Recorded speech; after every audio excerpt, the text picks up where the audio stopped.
So let's all turn to John's Gospel. యోహాను సువార్త 7వ అధ్యాయము చూసుకుందాము. యోహాను సువార్త 7వ అధ్యాయము. Let's read from 14th verse to 24th verse. 14వ వచనం నుండి 24వ వచనం వరకు చదువుకుందాము. About the middle of the feast, Jesus went up into the temple and began teaching. The Jews therefore marveled, saying, "How is it that this man has learning when he has never studied?" So Jesus answered them, "My teaching is not mine, but his who sent me. If anyone's will is to do God's will, he will know whether the teaching is from God or whether I am speaking on my own authority. The one who speaks on his own authority seeks his own glory, but the one who seeks the glory of him who sent him is true, and in him there is no falsehood.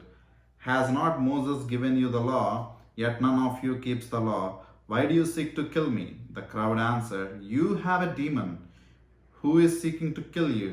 Jesus answered them, "I did not work and you all marvel at it. Moses gave you circumcision. Not that it is from Moses, but from the fathers. And you circumcise a man on the Sabbath. If on the Sabbath a man receives circumcision, so that the law of Moses may not be broken, you are angry with me because on the Sabbath I made a man's whole body well. Do not judge by appearances, but judge with right judgment." So we'll be reading it verse by verse as we go on. So then we can read it again in Telugu. Telugulo appudu chadukuntu undamu. వాక్యము చదువుకుంటూ వెళ్ళే సమయంలో we can read it verse by verse. యోహాను సువార్త 7వ అధ్యాయము 12వ వచనం చూడండి. "మరియు జనసమూహములలో ఆయనను గూర్చి గొప్ప సనుగు పుట్టెను. కొందరాయన మంచివాడనిరి, మరికొందరు కాడు, ఆయన జనులను మోసపుచ్చువాడనిరి. అయితే యూదులకు భయపడి ఆయనను కూర్చి ఎవ్వడును బహిరంగముగా మాట్లాడలేదు." సో ఒక గొప్ప సనుగు పుట్టిందంట. అంటే ఆయన ఎక్కడా అని చెప్పి ఆ యొక్క జనులందరూ ఆయననే వెతుకుతూ ఉన్నారంట. ఎందుకంటే యేసుక్రీస్తు ప్రభువారు was not like any other Messiah. చాలామంది అబద్ధపు మెస్సయ్యలు, అబద్ధపు క్రీస్తులు ఆ సమయంలో వచ్చారు, కానీ యేసుక్రీస్తు ప్రభువారులాగే అటువంటి గొప్ప అద్భుత కార్యాలు చేస్తూ అటువంటి గొప్ప బోధిస్తూ ఉన్న వాళ్ళు ఎవ్వరూ అప్పుడు నిజమైన దేవునిగా ఎవరు లేరు. సో ఆయనే ఆ యొక్క పట్టణం అంతా టాక్ ఆఫ్ ద టౌన్ అయిపోయి ఉన్నారు. అందరూ ఆయన గురించే మాట్లాడుకుంటున్నారు, ఆయన్నే వెతుకుతూ ఉన్నారు, ఆయన ఎక్కడా అని చెప్పేసి. సో అటువంటి మాటలు, అటువంటి చర్చ జరుగుతున్న సమయంలో కొంతమంది ఆయన మంచివాడిగా గుర్తిస్తున్నారు, రక్షకుడిగా గుర్తించలేకపోతున్నారు. కొంతమంది ఇంకా దౌర్భాగ్య స్థితిలో ఉన్న వాళ్ళు ఆయన మోసగాడిగా గుర్తిస్తూ ఉన్నారు.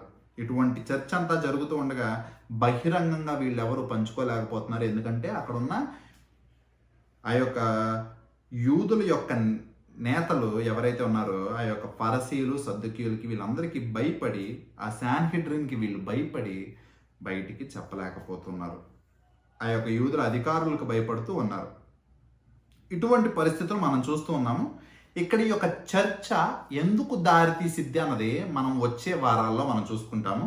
ముందుగా మీరు ఒకసారి గమనిస్తే వీళ్ళు ఈ విధంగా యేసుక్రీస్తు ప్రభువారికి గురించి మాట్లాడుకోవటం ఏ విధంగా దారితీసిద్దంటే, ఒకసారి యోహాను సువార్త 7వ అధ్యాయము 32వ వచనం చూడండి.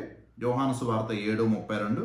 "జనసమూహము ఆయన కూర్చి కనుగొనుట పరిసయ్యులు వినినప్పుడు ప్రధాన యాజకులను పరిసయ్యులను ఆయన పట్టుకొనుటకు బంట్రోతులను పంపిరి."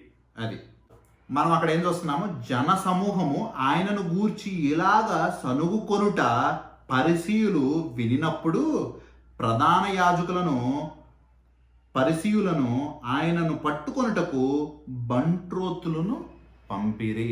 ఈ విధంగా జనులందరూ మాట్లాడుకోవటము, ఆ సనుక్కోవటము చూసి అక్కడున్న ఫరిసీయులు దాన్ని ఏం చేశారంట, యేసుక్రీస్తు ప్రభువారిని పట్టుకోవటానికి వాళ్ళని ఆ యొక్క లోకల్ పోలీస్, అంటే టెంపుల్ పోలీస్, బంట్రోతులు ఎవరైతే ఉన్నారో ఆ సమయంలో, ఆ కాలంలో వాళ్ళని పట్టుకోమని చెప్పి పంపించడం అనేది జరిగిందంట. So the muttering nature of people, ఈ సనుక్కునే బుద్ధి మనుషుల్లో అది ఎందుకు దారితీసిందంటే యేసుక్రీస్తు ప్రభువారిని శిక్షించటానికి, యేసుక్రీస్తు ప్రభువారిని పట్టుకోవటానికి, బంధించటానికి కారణంగా ఇక్కడ మనకు కనపడుతుంది. దాని తర్వాత యేసుక్రీస్తు ప్రభువారు ఆ సమయంలో పట్టుబడలేదు. ఎందుకంటే ఆయన చెప్పినట్టు ఆయన సమయం ఇంకను రాలేదు అన్నమాట మనం ఆ యొక్క యోహాను సువార్త 7వ అధ్యాయంలోనే మనం చూసుకుంటాము. 8వ వచనంలో చూడండి, మీరు పండుగకు వెల్లుడి, నా సమయం ఇంకను పరిపూర్ణము కాలేదు గనుక నేను ఈ పండుగకు ఇప్పుడే వెళ్ళనని వారితో చెప్పాను. ఏం చేసినా యేసుక్రీస్తు ప్రభువారు ఒక దైవానుసారంగా నియమింపబడిన ప్రణాళికలో ఆయన చేయటం అన్నది మనం చూసుకుంటూ ఉంటాము. ఆయన సమయం ఇంకా రాలేదు, వాళ్ళు పట్టుకోవటానికి వాళ్ళకి కుదరలేదు. అక్కడ అదే మాట యోహాను సువార్త 7వ అధ్యాయము 44వ వచనంలో చెప్పబడి ఉంటుంది. వారిలో కొందరు ఆయనను పట్టు కొనదలుచిరి గాని ఎవ్వడును ఆయనను పట్టుకొనలేదు. అందులో కొంతమంది పట్టుకోవాలనుకున్నారు కానీ ఎవ్వరూ ఆయన్ని పట్టుకోలేకపోయారు. It is God himself should be allowing that people may capture him. ఆయన ఆ యొక్క శిలువ మీద మరణించే గొర్రెపిల్లగానే ఈ లోకంలోనికి వచ్చారు. వధింపబడే గొర్రెపిల్లగానే ఈ లోకంలో జన్మించారు.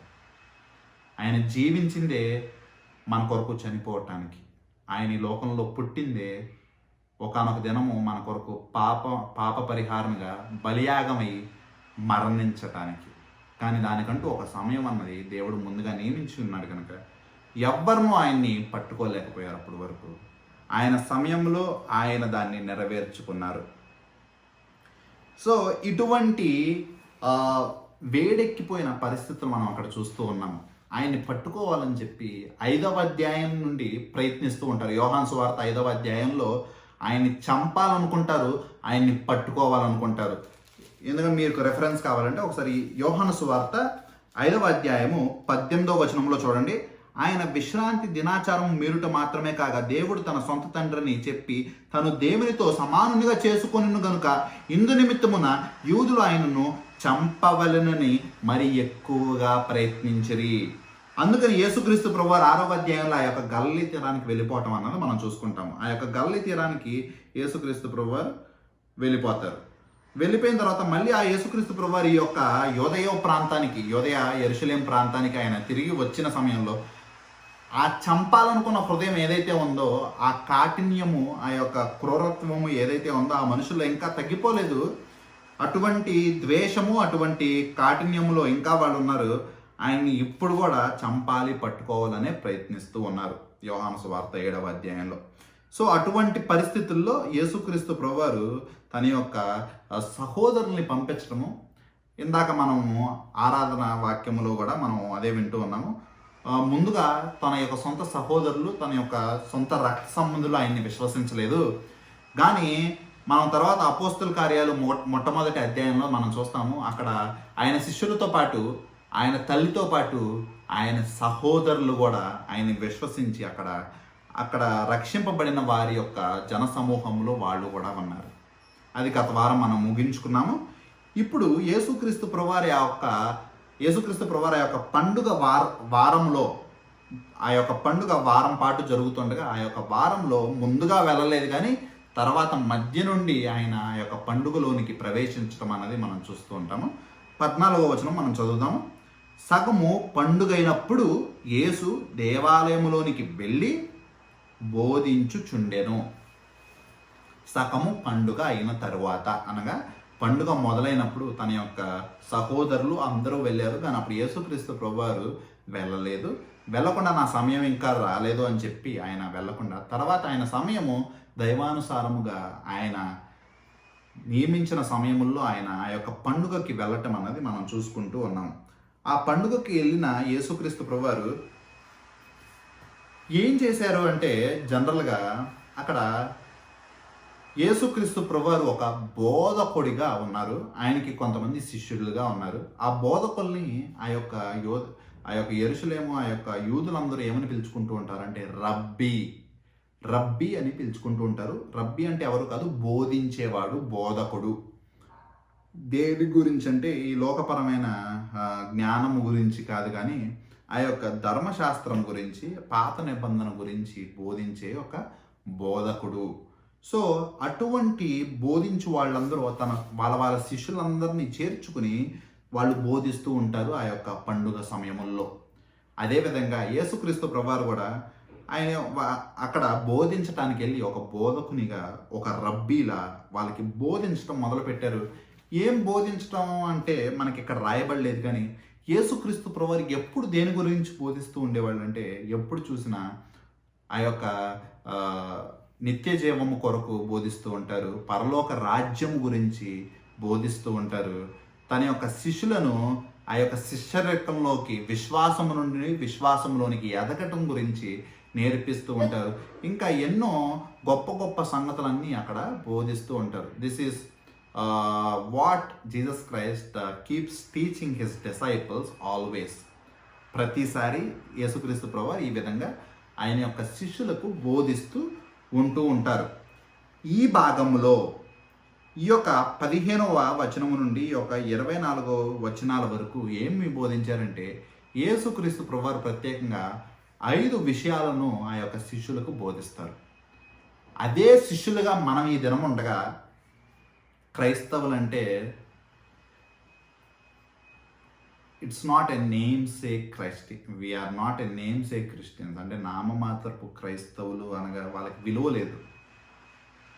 నిజముగా దేవుణ్ణి వెంబడించి ఆయన ఆ యొక్క మత్తయి సువార్త 28వ అధ్యాయంలో చెప్పిన విధంగా లోకము దిగంతముల వరకు వెళ్ళి సువార్త ప్రకటించి ప్రతి ఒక్కరిని తండ్రి యొక్క నామమున, కుమారుని యొక్క నామమున, పరిశుద్ధాత్మ దేవుని యొక్క నామమున శిష్యులుగా చెయ్యుడి. అటువంటి శిష్యులుగా ఈ లోకంలో జీవించే వారికి నిజమైన క్రైస్తవులు అని చెప్పి పిలువబడే అధికారం ఉంది. అటువంటి శిష్యులుగా ఆది క్రైస్తవులు జీవిస్తుండగా వాళ్ళని క్రీస్తుని అనుసరించి జీవించే వాళ్ళు కనుక క్రైస్తవులు అని చెప్పి పిలిచారు. క్రైస్తవులు అంటే ఎవరు? క్రీస్తుని అనుసరించి జీవించేవాళ్ళు. క్రైస్తవులు అంటే ఒక క్రైస్తవులుగా జీవిస్తున్న, క్రీస్తుని అనుసరించిన వారికి మనం జన్మిస్తే మనం క్రైస్తవులం అయిపోము. అంతేగాని ఒకళ్ళు క్రైస్తవులు అవ్వాలంటే వాళ్ళు క్రీస్తుని అనుసరించి జీవిస్తూ ఉండాలి. అలాంటి క్రీస్తుని అనుసరించే వారికి జన్మించినంత మాత్రాన ఎవరు క్రైస్తవులుగా మారిపోరు. అది వ్యక్తిగతంగా ఎవరికి వారే మనస్సాక్షి అనుకూలంగా తీసుకోవాల్సిన నిర్ణయము, నేను క్రైస్తవున్నా కాదా. సో అటువంటి క్రైస్తవులుగా మనందరం ఉండగా క్రీస్తు నేర్పించి తన శిష్యులకు బోధించిన యొక్క 5 విషయాలు ఈ దినం మనం కూడా నేర్చుకోబోతున్నాము. దాన్ని బట్టి మన యొక్క విశ్వాసాన్ని మనం పరీక్షించుకునే సమయము మనకి వచ్చేసింది. అదేవిధంగా ఎవరైతే ఇంకా అటువంటి అల్ప విశ్వాసంలో జీవిస్తున్నారో, ఇంకనూ అటువంటి మారు మనసు జరగకుండా జీవిస్తూ ఉన్నారు, ఇంకా అటువంటి రక్షణ పాత్రలుగా కాకుండా ఉగ్రత పాత్రలుగా జీవిస్తున్నారు, ఇంకా దేవుణ్ణి తెలియని వారిగానే జీవిస్తున్నారు, ఇంకా నామమాత్రపు క్రైస్తవులుగా జీవిస్తున్నారు, ఇంకా అబద్ధపు శిష్యులుగా జీవిస్తున్నారు, ఇంకా అవిశ్వాసంలో జీవిస్తున్నారు. అటువంటి వారందరూ ఈ యొక్క 5 విషయాల్ని వాళ్ళ యొక్క ఆలోచనకి పరిగణంలోనికి తీసుకోవాలని చెప్పి కోరుకుంటూ ఉన్నాను. So let's see. మొట్టమొదటిది, ఆయన తన యొక్క మొట్టమొదటి వచనములో ఆ యొక్క యోహాను సువార్త 7వ అధ్యాయము 15వ వచనం చదువుకుందాము. యూదులు అందుకు ఆశ్చర్యపడి, చదువుకొనిన ఇతనికి ఈ పాండిత్యము ఎట్లా వచ్చినని చెప్పుకొనేది. ఇక్కడ మనం ఏం చూస్తామంటే, the divine wisdom of our Lord and Saviour Jesus Christ. యేసుక్రీస్తు ప్రభువారి యొక్క దైవిక జ్ఞానం గురించి మనం ఇక్కడ చూసుకుంటూ ఉంటాం. దీన్ని మనము సర్వజ్ఞానముగా కూడా, ఆమ్నిషియన్స్గా కూడా మనం పిలుచుకోవచ్చు. ఇక్కడ వీళ్ళందరూ ఇక్కడ ఆశ్చర్యపడేవారిగా ఉన్నారంట. ఎందుకు ఆశ్చర్యపడుతున్నారంటే, దేవుని యొక్క, యేసుక్రీస్తు ప్రభువారి యొక్క మాటలు ఏ విధంగా ఉన్నాయంటే చాలా జ్ఞానము కలిగి ఉన్నాయంట. గ్రంథములన్నీ పఠించిన వారు కూడా ఆయన వలె మాట్లాడలేకపోతున్నారు. ఆయన యొక్క జ్ఞానము బట్టి, ఆయన యొక్క మాటలు బట్టి ఎన్నో మార్పులు. అక్కడ మనుషులు అసలు ఎంత తెలివిగా, ఎంత జ్ఞానవంతంగా ఏ విధంగా మాట్లాడగలుగుతున్నాడని చెప్పేసి వాళ్ళందరూ అనుకుంటూ ఉన్నారు. ఎటువంటి చదువు లేకుండా, అంటే అక్కడ ఎటువంటి శిష్యరికము రబ్బీల దగ్గర మనం చదువుకుంటే దాని శిష్యరికంగా అక్కడ చూస్తూ ఉంటారు. ఫరసీయులు వీళ్ళందరూ కూడా ఎవరొకరు ఒక బోధకుడిని పెట్టుకుని ఆ బోధకుడు బోధిస్తే ఆ బోధ నేర్చుకుని వీళ్ళు ఇంకొకరికి పంచుకోవటం అన్నది మనం గత వారాలన్నింటిలో మనం ఎన్నోసార్లు చెప్పుకుని నేర్చుకుంటూ ఉన్నాము. ఈ దినం వలె ఒక డాక్టర్కో లేకపోతే ఒక ఇంజనీర్కో ఉన్న విలువ అప్పుల్లో ఒక బోధకుడికి అంత విలువ అనేది ఉండేది. అందరికంటే ఎక్కువ విలువ వాళ్ళకే ఉండేది. అది అందరికీ అవకాశం దొరకకపోయిన వాళ్ళు వెళ్ళి మిగిలిన చేపలు పట్టుకునే పనో, వేరే వ్యవసాయ పనో ఏదో ఒకటి చేసుకునేవాళ్ళు. ఇలాగా బోధకుడు ఒకళ్ళు దొరికి ఆ బోధకుడు ఆ శిష్యులుగా ఎంచుకున్న తర్వాత వాళ్ళది ఉత్తమమైన వృత్తిగా అప్పుల్లో భావిస్తూ ఉండేవాళ్ళు. అటువంటి విధంగా యేసుక్రీస్తు ప్రభువారు ఎక్కడ చదువుకోలేదు కదా. చదువుకోకపోయినా ఈయన ఎలాగా ఎంత ఆశ్చర్యంగా మనకి అసలు ఆశ్చర్యం వేసేలాగా మాట్లాడగలుగుతున్నాడు, ఇంత జ్ఞానం ఎక్కడి నుంచి వచ్చింది అన్నది అలా ప్రశ్నగా ఉంది. అక్కడ యేసుక్రీస్తు ప్రభువారు యొక్క దైవిక జ్ఞానము మనకి కనపడుతుంది. జనరల్గా రబ్బీ అన్నవాళ్ళు ఏం చేస్తారంటే ట్రెడిషనల్గా బోధిస్తూ ఉంటారు. వాళ్ళ యొక్క బోధ ఏ విధంగా ఉంటుందంటే ఈ లోకపరంగానే అంతకుముందు ఎవరైతే బోధించారో వాళ్ళ బోధకి అనుకూలంగా వాళ్ళు ఎప్పుడూ బోధిస్తూ ఉండేవాళ్ళు. అంటే వాళ్ళు ఏదో దేవుని నుండి పొందుకుని చెప్పేవాళ్ళు కాదు, కానీ ఒక బోధకుడి నుండి వీళ్ళు నేర్చుకుని ఆ బోధకుడిది వీళ్ళు మ్యాచ్ చేసి ఆ బోధకుడు పూర్వకాలంలో పలానా బోధకుడు ఇలా బోధించాడు, పలానా వాళ్ళు ఈ విధంగా బోధించాడని చెప్పి వాళ్ళని కోట్ చేస్తూ వాక్యాన్ని కోట్ చేయరు. కానీ పలానా బోధకుడు ఈ విధంగా బోధించాడు, పలానా బోధకుడు ఈ విధంగా బోధించాడు, అప్పట్లో రబ్బీ ఇలా బోధించాడని చెప్పి అలాంటి రబ్బీల్ని వాళ్ళు కోట్ చేసుకుంటూ రబ్బీ అన్నవాళ్ళు బోధిస్తూ ఉండేవాళ్ళు. కానీ ఇక్కడ విచిత్రంగా వాళ్ళకంటే భిన్నంగా, వాళ్ళకంటే వ్యత్యాసంగా క్రొత్తగా యేసుక్రీస్తు ప్రభువారి యొక్క బోధ ఏ ఒక్క మనుష్యుడిని ఉద్దేశించి లేదా మనుష్యులు ఈ విధంగా బోధించారని చెప్పలేదు. కానీ ఆయన యొక్క బోధ వాళ్ళకి అంటే వ్యత్యాసంగా ఉంది. ఆయన బోధ మనుషులను ఉద్దేశించలేదు, కానీ ఆయన బోధించేటప్పుడు అది నా నుండి వచ్చినది కాదు, నన్ను పంపిన వాని యొద్ద నుండి వచ్చినది, అనగా దేవుని నుండి వచ్చినది అని చెప్పటం అనేది జరుగుతూ ఉండేది. ఈయన బోధించేటప్పుడు పలానా బోధకుడు ఈ విధంగా చెప్పాడు, పలానా రబ్బీ ఈ విధంగా చెప్పాడని చెప్పేవాడు కాదు. కానీ యేసుక్రీస్తు ప్రభువారి యొక్క బోధలో ఒక శక్తి దాగి ఉండేది, ఒక అథారిటీ, ఒక కమాండింగ్, అందులో ఒక అధికారము కనిపిస్తూ ఉండేది.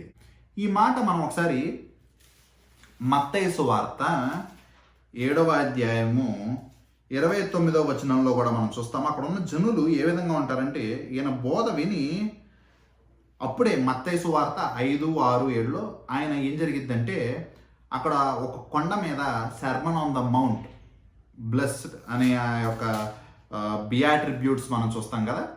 అటువంటి బోధ అంతా బోధించిన తర్వాత వాళ్ళందరూ అక్కడ ఉన్న జనులందరూ ఆశ్చర్యపోతారు. ఏమని ఆశ్చర్యపోతారంటే ఎలయనగా ఆయన వారి శాస్త్రుల వలె కాగా అధికారము గలవాని వలె వారికి బోధించను. యేసుక్రీస్తు ప్రభువారు ఏ విధంగా బోధించేవారంటే అధికారము కలిగిన వారిగా. ఎందుకంటే హీఈస్ ద గాడ్ హిమ్సెల్ఫ్. ఆయన దేవాతి దేవుడిగా ఉన్నాడు. వాక్యము శరీరధారుడే కృపా సత్య సంపూర్ణుగా ఈ లోకంలో జీవించి ఉన్నాడు. జనరల్గా ఈ సమయంలో ఈ కాలంలో కూడా చాలామంది దైవ సేవకులు they refer other preachers but they don't work as a mouthpiece to the lord.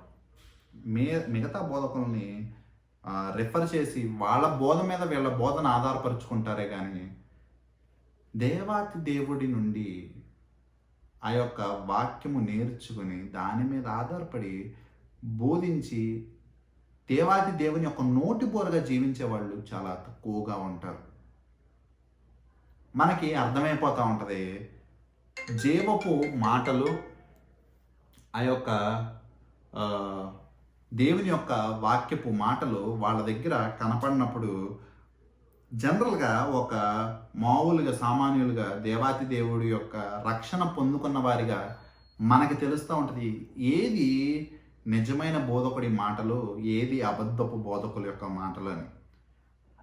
మనకి తెలియట్లేదు అబద్ధపు బోధకుల దగ్గరికి మనం వెళ్తున్నామంటే దాని అర్థం ఏంటంటే ముందు మనకి ఈ బైబిల్ దేవుడు ఎవరో తెలియదని,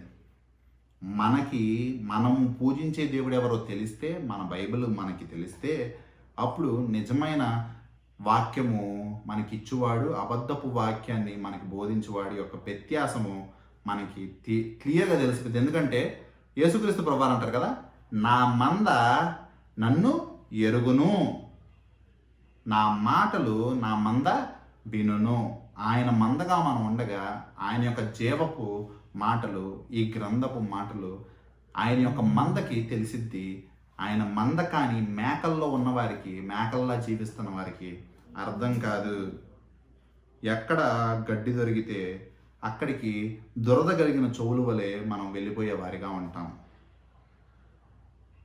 but if we really follow the Lord, నిజంగా దేవుడిని వెంబడిస్తే మనుషులు, తర్వాత వాక్యంలో కూడా మనం ఆ మాటలు చూస్తూ ఉంటాము. కావాలంటే ఒకసారి 18వ మాట ఒకసారి మళ్ళీ చదువుదాం. యోహాను సువార్త 7వ అధ్యాయము 18వ మాట చూడండి.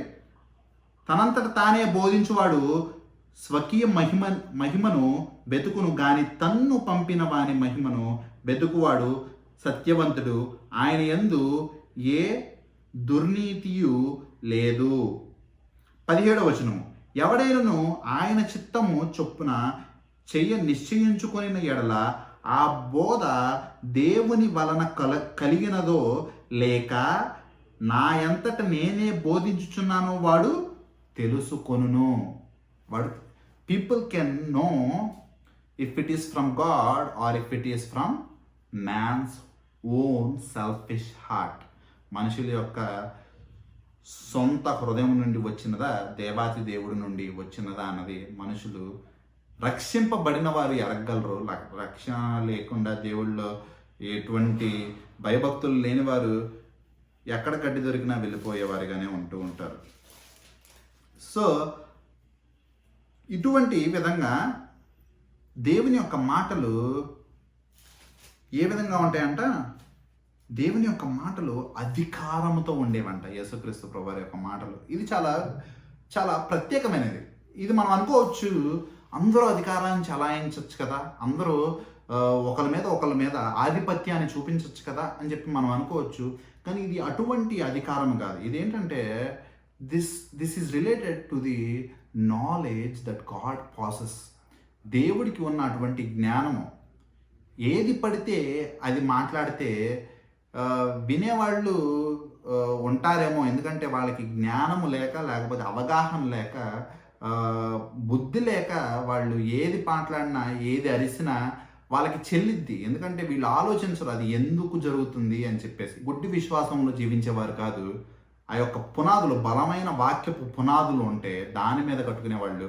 ఆ యొక్క గుడ్డి విశ్వాసము, ఆ యొక్క ఇల్లు ఇసుక వంటిది, ఎప్పుడన్నా కూలిపోవచ్చు. ఎందుకంటే వేరే చెప్పేది ఎవరైనా వస్తే అటువైపు మళ్ళొచ్చు, అటువైపు అది ఆ యొక్క ఇసుక మీద కట్టుకోవచ్చు. కానీ ఈ యొక్క బలమైన పునాదులు కలిగిన ఇల్లు ఎప్పుడు కూలిపోదు. అందుకే వాక్యం మీద ఇల్లు కట్టుకున్న వాళ్ళు అంతము వరకు దాన్ని గట్టిగా పట్టుకొనిడి అన్న ప్రకటన గ్రంథ వాక్యం ప్రకారం గట్టిగా పట్టుకుని జీవించగలరు. కానీ మనుషుల యొక్క మాటల్లో దోషాలు ఎక్కువగా కనపడతా ఉంటాయి. నిజంగా నేను బాగా బలంగా నా అంతటి నేను బాగా ఏం విశ్వసిస్తానంటే, ఆ రోజు దేవుని యొక్క నడిపింపు లేకపోతే నోటిలో నుండి తప్పులు, బూతులు, అన్నీ అపవిత్రమైనవే వస్తాయని చెప్పి నేను చాలా బలంగా విశ్వసిస్తాను. దేవుని యొక్క నడిపింపు లేకపోతే, ఆయన నుండి అటువంటి సిద్ధపాటు లేకపోతే మనుషులు ఎంత తెలివిగా, ఎంత అందంగా చదువుకున్నా దేవుని వాక్యం దగ్గరికి వచ్చేపాటికి దేవుని వాక్యం వాళ్ళ యొక్క హృదయంలో ఉండదు. వాళ్ళ నుండి వచ్చేదంతా అప్పటికప్పుడు మ్యానిపులేట్ చేసే 2-3 పదాలు.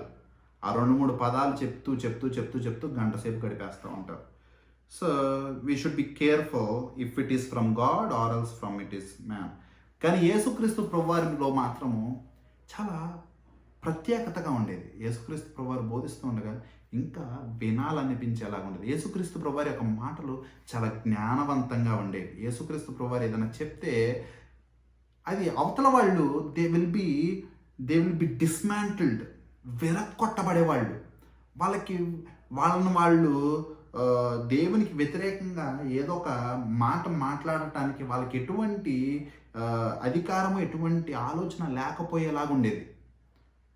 వాళ్ళు ఏ విధంగా ఉండేవాళ్ళు అంటే, మనము మత్తయి సువార్త 13:54 చూడండి. మత్తయి సువార్త 13వ అధ్యాయము 54. I hope everyone is turning. అందరూ బైబిల్ చేతిలో పెట్టుకున్నారని అనుకుంటున్నాను. Because we should be like a Berean church. Berea ప్రజలు ఎలా ఉంటారంటే, అవతల వాడు ఎవరైనా కానీ, అది పౌలు గారే కావచ్చు, ఏం బోధించినా విని ఊరుకోరు, కానీ దాన్ని గ్రంథంలో వెతికే వారిగా ఉంటారు. అటువంటి వారిని పౌలు గారు ప్రోత్సహిస్తారు, అభినందిస్తారు మంచి పనిని. సో అందరూ వీడియోలన్నీ ఆఫ్ చేసి ఉన్నాయి కదా, ఎదురు బదురు లేం కదా అని చెప్పేసి డు నాట్ స్లాక్, బద్దకించమాకండి. Try to open the verses, వాక్యము ఫాలో అవటానికి ప్రయత్నించండి. Because it is not revering me, but you are fearing God's word. దేవుడి వాక్యానికి మీరు ఇచ్చే గౌరవం, భయభక్తులు. So I encourage everyone to turn with me, నాతో పాటు చక్కగా వాక్యాలు తిప్పవలసిందిగా కోరుకుంటున్నాను. మత్తయి సువార్త 13వ అధ్యాయం చూడండి. 13వ అధ్యాయం 54 కూడా ఇటువంటిది ఒక సంఘటన జరిగింది. వలన వారు ఆశ్చర్యపడి, ఈ జ్ఞానమును, ఈ అద్భుతములను ఇతనికి ఎక్కడి నుండి వచ్చినవి? వడ్లవాని కుమారుడు కాదా? ఇతని తల్లి పేరు మరియా కాదా? యాకోబు, యోసేపు, సీయోను, యోసేను వారి ఇతని సోదరులు కాదా? చాలు. ఇక్కడ యేసుక్రీస్తు ప్రభువారి యొక్క బోధ, ఆయన యొక్క కార్యములు కూడా అక్కడ ఉన్న జనులను ఆశ్చర్యపరిచిన విధంగా ఉన్నాయంట. వాళ్ళందరూ ఆశ్చర్యపడి ఆయనకి వ్యతిరేకంగా, లేదా ఆయన బోధించే బోధకి వ్యతిరేకంగా ఏం చెప్పలేకపోతున్నారు. ఇప్పుడు ఎవరైనా ఏదైనా తప్పు మాట్లాడగలిగితే, లేదా ఇప్పుడు వాక్యానుసారంగా ఎవరైనా వచ్చి నీ సహోదరుణ్ణి ప్రేమించద్దు, నీ సహోదరుణ్ణి మీరు క్షమించద్దు అని చెప్పాడు అనుకోండి, అది వాళ్ళ తప్పుడు బోధ. వాక్యంలో ఏమని చెప్పి ఉందంటే, 70x7 సార్లు వాళ్ళు తప్పు చేసినను నీ సహోదరుని నువ్వేం చేయాలి? క్షమించాలి. అది బైబిల్ గ్రంథం చెప్తుంటే, చెప్పటానికి ఒక ఆధారము, ఒక మాట మనకంటూ ఉంది. అంతేగాని వాళ్ళు వచ్చి మీ యొక్క సహోదరుడిని క్షమించమనే చెప్పి 70x7 సార్లు వాక్యంలో చెప్పబడింది కదా అంటే, దానికి వ్యతిరేకంగా మనం ఏం చెప్పలేము. ఎందుకంటే దేవర్ రైట్, వాళ్ళు చెప్పే దాంట్లో ఎటువంటి దోషము లేదు. అటువంటి విధంగానే యేసుక్రీస్తు ప్రభువారి యొక్క మాటలు ఉండేవి. ఆయనకి వ్యతిరేకంగా ఎటువంటి డిబేట్ ఉండకపోతుండేది. ఆయన చెప్పిన మాటలకి ఎదురు నిలిచే వాళ్ళు ఎవరు ఉండేవాళ్ళు కాదు. ఎందుకంటే ఆయన మాటలు అంత శక్తివంతంగా ఉండేవి, ఆయన మాటలు అంత జ్ఞానవంతంగా ఉండేవి. ఎటువంటి దోషారహితంగా, దోషము లేకుండా, ఎటువంటి బూతులు లేకుండా ఆయన మాటలు ఉండేవి. ఈ కాలంలో మనుషులు మాట్లాడితే నిమిషానికి ఒక బూతు, నిమిషానికి ఒక దోషము మనకి కనిపిస్తూ ఉంటుంది. మనుషుల యొక్క మాటలు, అధిక మాటలు దోషము కలిగి ఉంటాయి అన్నది నిజమే. అది దేవుడి నుండి వచ్చిన మాటలు అయితేనే, దేవుడు నోటిబోరగా ఉంటేనే, దేవుడు నడిపింపు ఉంటే తప్పితే, నేను నా గురించి అయితే నేను బహిరంగంగా ఒప్పుకునేది ఏంటంటే, నా మాటల్లో కూడా ప్రతి మాటలో దోషములే ఉంటాయి. దేవుడి యొక్క నడిపింపు ఉంటేనే వాక్యానుసారంగా ఉంటాయి.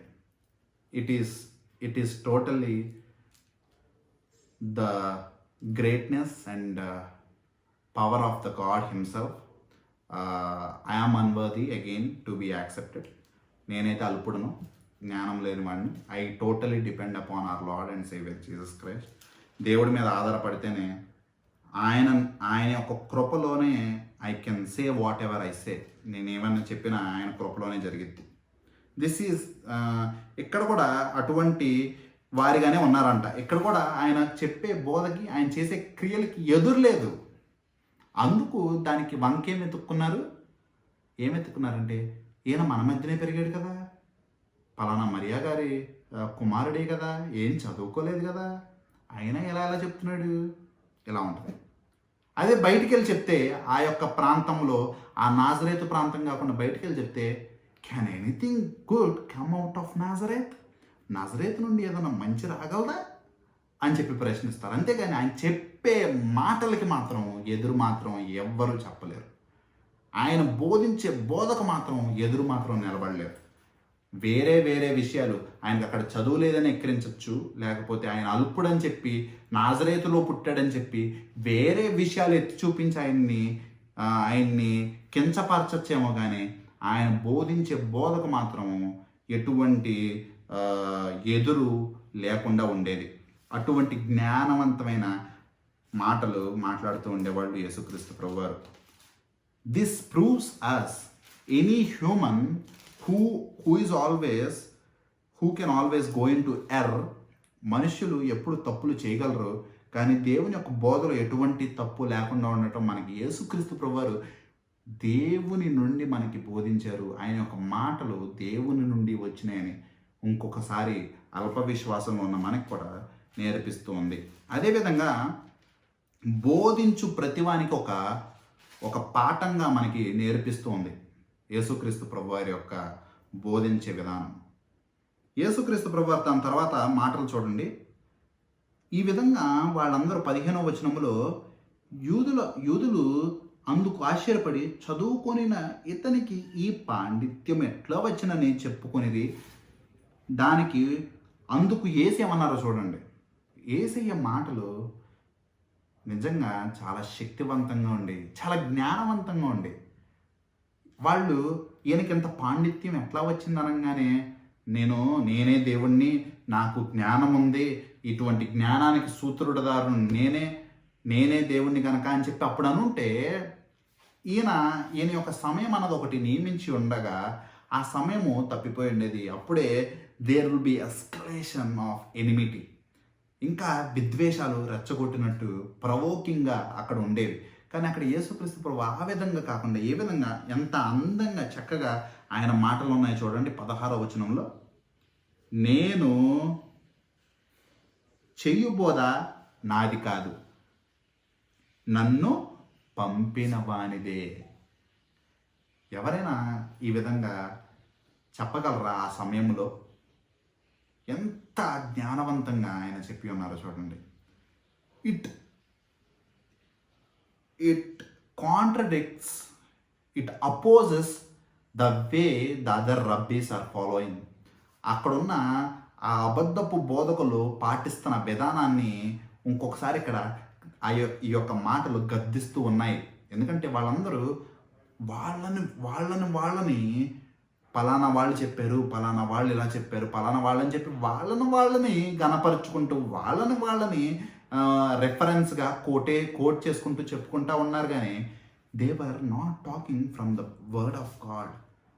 దేవుడు ఆయన యొక్క దైవావేశం ద్వారా కలిగిన ఈ లేఖనముల్లో నుండి చెప్పట్లేదు. God reminds them.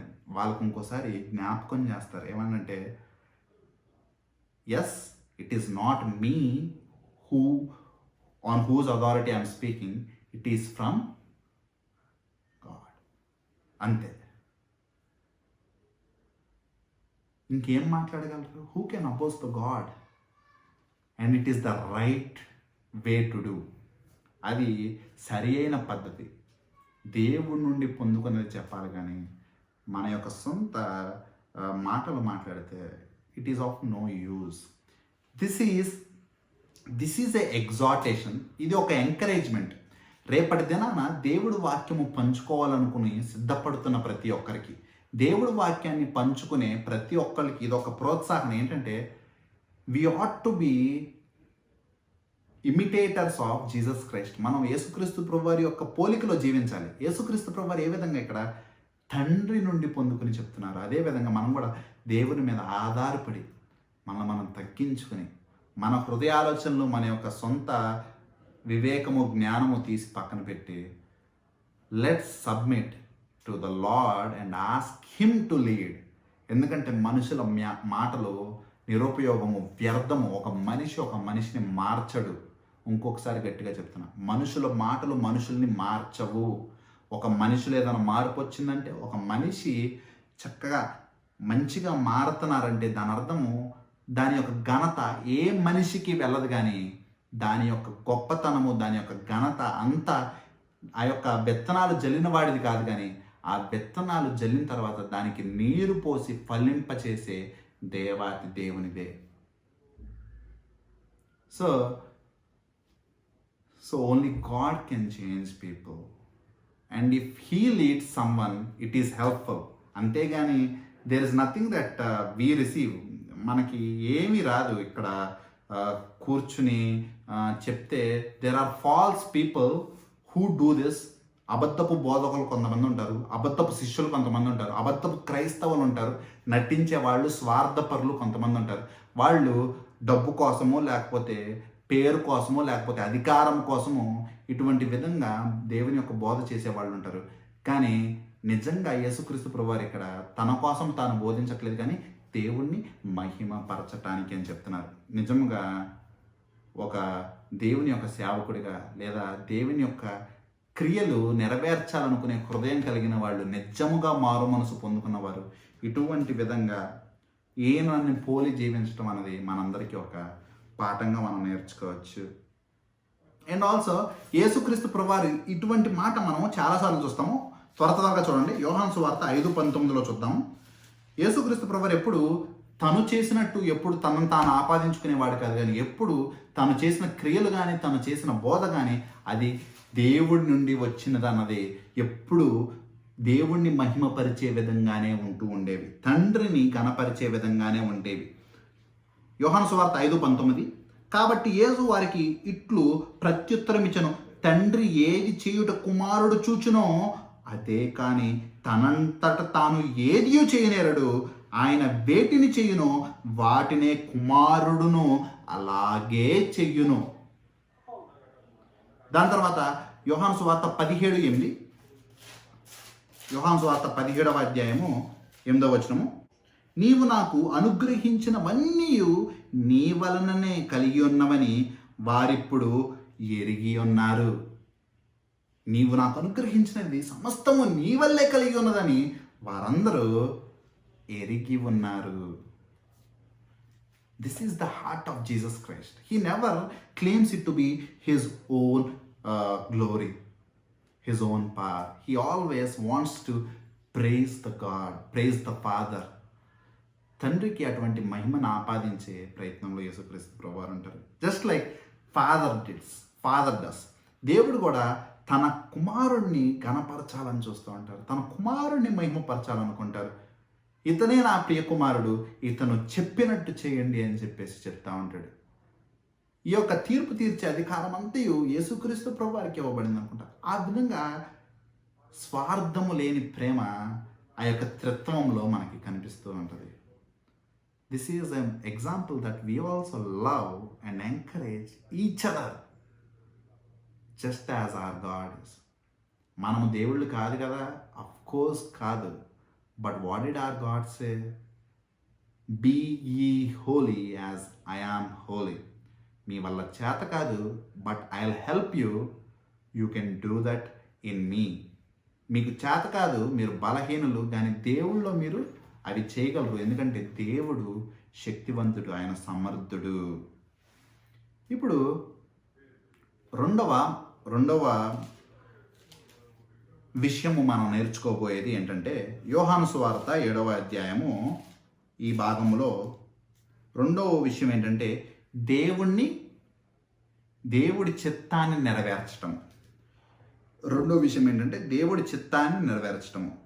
17వ వచనం చూడండి, ఎవడైనను ఆయన చిత్తము చొప్పున చెయ్య నిశ్చయించుకొనిన ఎడల ఆ బోధ దేవుని వలన కలిగినదో లేక నా ఎంతట నేనే బోధించుచున్నానో వాడు తెలుసుకొనును.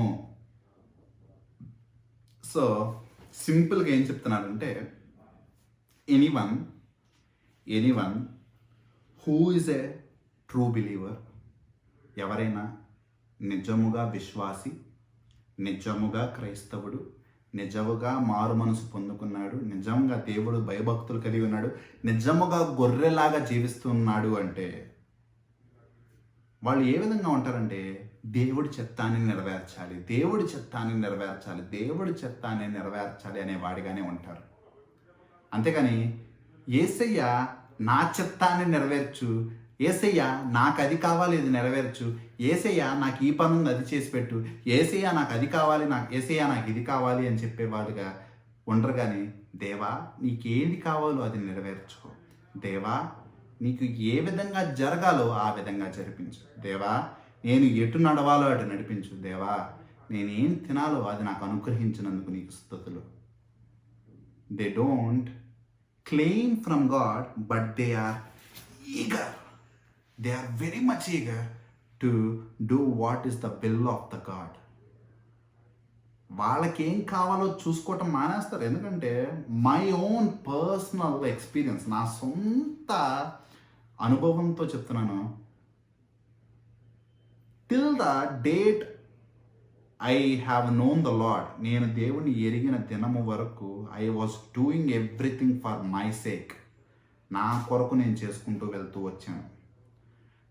Once there is a repentance, ఒక్కసారి కాళ్ళు వెనక్కి తిరిగితే దేవుడి నుండి పారిపోయిన వాళ్ళం కాస్త మారు మనసు అంటే యూటర్న్ తిరిగి వెనక్కి దేవుడి వైపు పరిగెడుతున్నప్పుడు ఏం జరిగిద్దంటే వి సే, నేను చెప్పాను తెలియకుండా, what we say is lord I have lived for myself, నా కొరకు నేను జీవించాను ఇంతకాలము, నిన్ను పరిగణంలోనికి తీసుకోకుండా, నిన్ను అసలు నిన్ను లక్ష్య పెట్టకుండా నాకు నచ్చింది నేను చేసుకుంటూ వెళ్ళాను.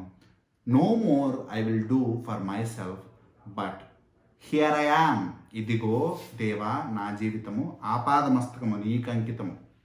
These are the words that not only we sing as a song. ఇదిగో దేవా నా జీవితం ఆపాదమస్తకము నీకు అంకితం.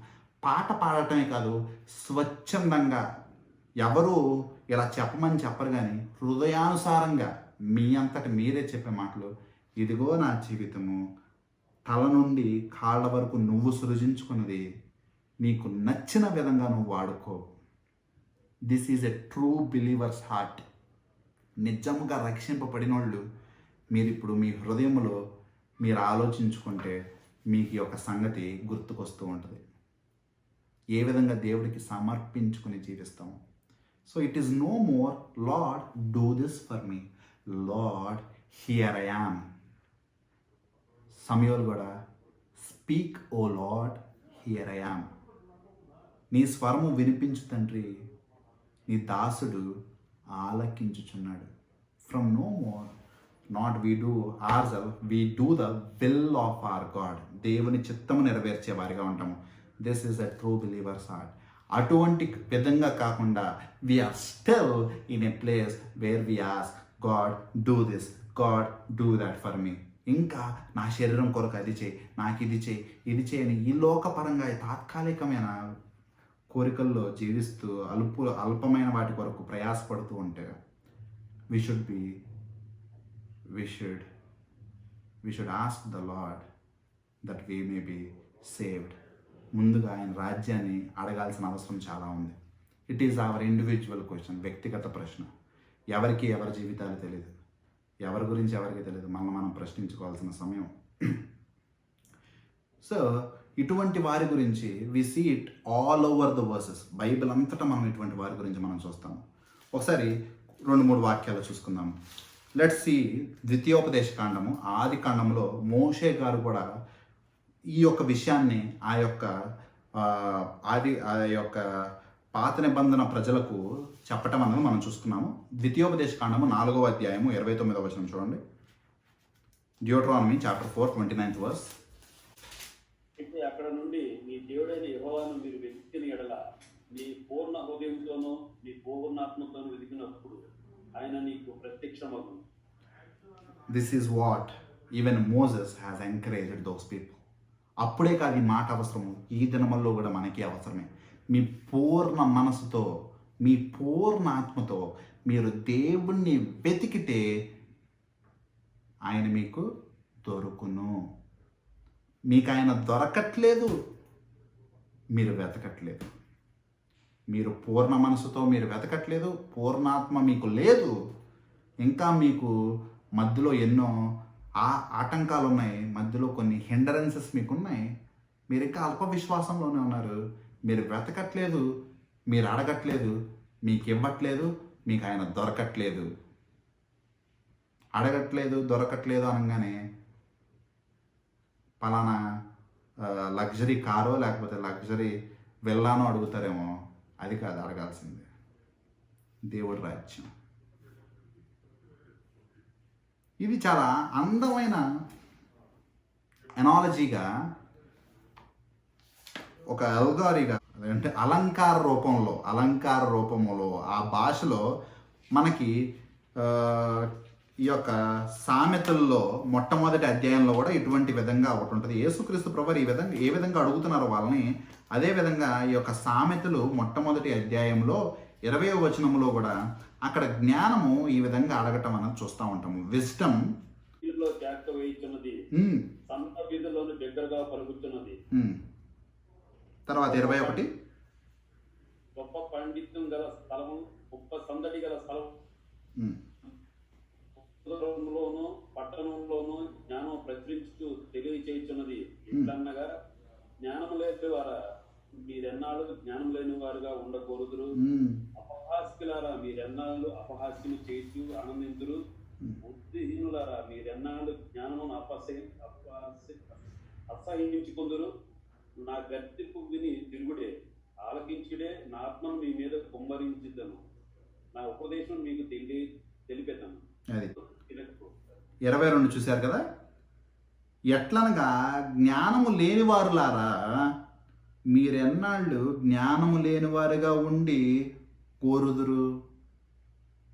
అపహాసకులారా మీరు ఎన్నాళ్ళు అపహాస్యము చేయుచు ఆనందింతురు. బుద్ధిహీనులారా మీరెన్నాళ్ళు జ్ఞానమును అసహ్యించుకుందరు. నా గద్దింపు విని తిరుగుడి, ఆలకించుడి, నా ఆత్మను మీ మీద కుమ్మరించుదును, నా ఉపదేశమును మీకు తెలిపేదను. ఆయన ఉపదేశము మీకు అర్థం కావట్లా. దిస్ ఈజ్ అలంకార రూపంలో, అంటే ఫిగరేటివ్ స్పీచ్లో దేవాతి దేవుని యొక్క హృదయాన్ని చెప్తున్న ఇక్కడ జ్ఞానముగా చెప్తూ ఉన్నది. ఎంతకాలము you will be postponing his great work. ఎంతకాలము ఆత్మని, పరిశుద్ధాత్మ దేవుని ప్రయాస పెడుతూ ఉంటారు, ఎంతకాలము శోధిస్తూ ఉంటారు. Why don't you submit today, this second, asking the lord for the repentance. మీరు అడగకపోతే మీకు ఇవ్వబడదు. మీరు అడగాలి. ఇక్కడ చెప్తున్న ప్రకారము మీరు ముందు పశ్చాత్తాపడాలి. నా గద్దింపు విని తిరుగుడి, ఆలకించుడి, నా ఆత్మ మీ మీద కుమ్మరించుదును. ఆయన ఆత్మ మీ మీద కుమ్మరిస్తే తర్వాత మీరు ఆయన వైపు తిరిగి ఆలకించుతారని లేదు ఇక్కడ. ముందు తిరుగుడి. Show that submissiveness to the will of the Lord. ఎంతకాలం మొండి మెడలు ఎత్తుకుని ఉంటారు. తిరుగుడి, తల వంచుడి, ఆయన ముందు అడుగుడి. He will surely give you his spirit. ఆయన ఆత్మని మీ మీద కుమ్మరిస్తారు. మనం ఏ విధంగా ఉంటామంటే, ద సాడ్ థింగ్ ఈజ్, ఈ క్షణము ఈ వాక్యం అయిపోగానే ఒక్కసారి ల్యాప్టాప్లు ఫోన్లు అందరూ కట్టేసి కూర్చుని ఏం తినాలి, అయిపోయిందా, తినేసాం, సాయంత్రానికి ఏం తినాలి, తినేసాం, అయిపోయింది, రేపేంటి, రేపేం పని, ఈ విధంగా ఆలోచిస్తాం. కానీ అసలు ఏం జరిగింది, వాక్యంలో మనం ఏం విన్నాము, కాసేపు కుటుంబంగా కూర్చుని ఇంకొకసారి వాక్యాన్ని జ్ఞాపకం చేసుకుందాము, ఇంకొకసారి దేవుణ్ణి అడిగే ప్రయత్నంలో ఉందాము. అరే, కుటుంబంలో కొంతమంది రక్షింపబడి ఉన్నారు, కొంతమంది లేరు, అందరం కలిసి కూర్చుని కాసేపు దేవుణ్ణి ప్రార్థించుకుందాము, ఇంకొకసారి జ్ఞాపకం చేసుకుందాము. ఈ పనిలో ఉంటే surely God will give you his spirit. But ఈ పనిలో మనం ఉండంగానే ఇమ్మీడియట్లీ అది అయిపోగానే, just like name sake Christians, close the laptop, go to your regular work. మనం ప్రతిదినం చేసుకునే పనిలోకి వెళ్ళిపోండి. We should be careful enough that when God is giving us the opportunity, we should be careful enough ఎందుకంటే ప్రతిసారి అవకాశం మన దరి దగ్గరికి వచ్చి ఆ పిలుపు మనకు వినిపించినప్పుడు మనం తలదించిన ప్రతి దినము ఇంకొక దినము మనము మొండి మెడలు రాతి హృదయాలు ఇంకా కఠినమైపోతున్నాయని చెప్పి జ్ఞాపకం చేసుకోవాలి. ఫరో హృదయము ఆయన కఠినపరుచుకున్నాడు.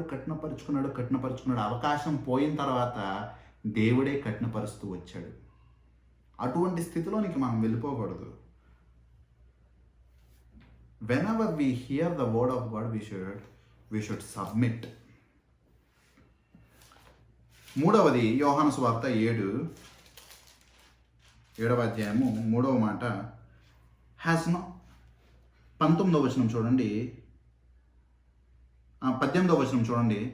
తనంతట తానే బోధించువాడు స్వకీయ మహిమను వెతుకును గాని తన్ను పంపిన వాని మహిమను వెతుకువాడు సత్యవంతుడు, ఆయన యందు ఏ దుర్నీతియు లేదు.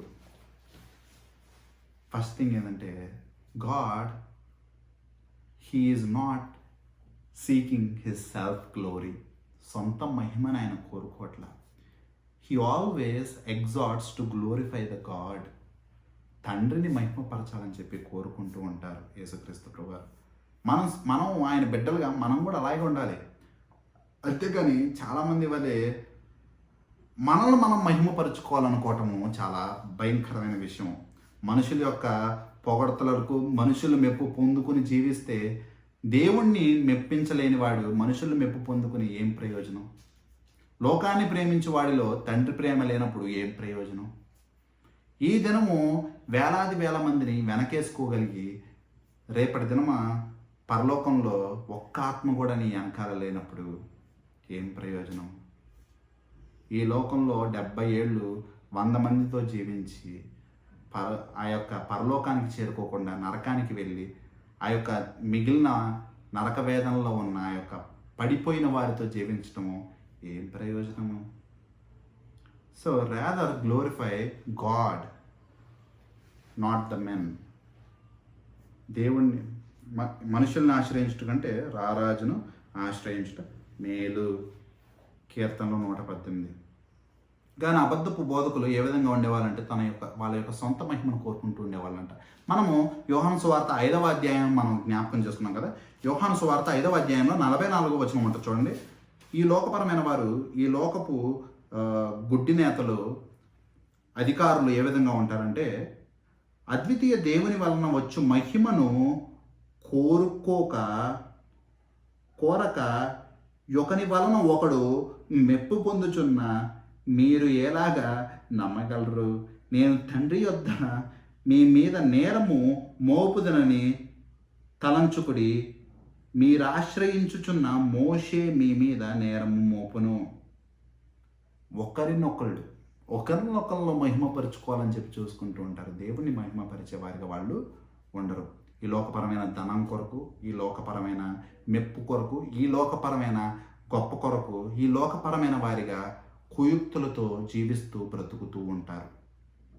అబద్ధపు బోధకులు, అబద్ధపు శిష్యులు, అబద్ధపు విశ్వాసులు, స్వార్థపరులు, దేవాతి దేవుణ్ణి మెప్పించాలని చెప్పి వాళ్ళ యొక్క జీవితం అన్నది ఎప్పుడూ ఉండదు.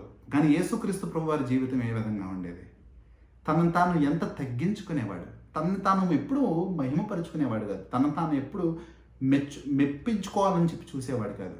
తనను తాను ఏ విధంగా తగ్గించుకునేవాడంటే, తన యొక్క శిష్యుల పాదాలు, మురికి పాదాలు, అల్పమైన మనుషుల యొక్క పాదాలు దేవాతి దేవుడైన వాడు తగ్గించుకుని కడిగాడు. మనము ఒకళ్ళ మనిషి ఒకళ్ళము కనీసం గౌరవించుకోలేని పరిస్థితులు. పాదాలు పట్టుకోవడం పక్కన పెడితే, పాదాలు కడగటం పక్కన పెడితే, కనీసం గౌరవించుకోలేని, ప్రేమించుకోలేని భయంకరమైన పరిస్థితులు. కానీ దేవాతి దేవుడు ఎటువంటి తగ్గింపు చూపించాడంటే, తన యొక్క శిష్యుల యొక్క పాదాలు కడిగాడు. ఆయన ఇక్కడికి వచ్చింది పరిచర్య చేయించుకోవటానికి కాదు, కానీ పరిచర్య చేయటానికి వచ్చానని చెప్పాడు.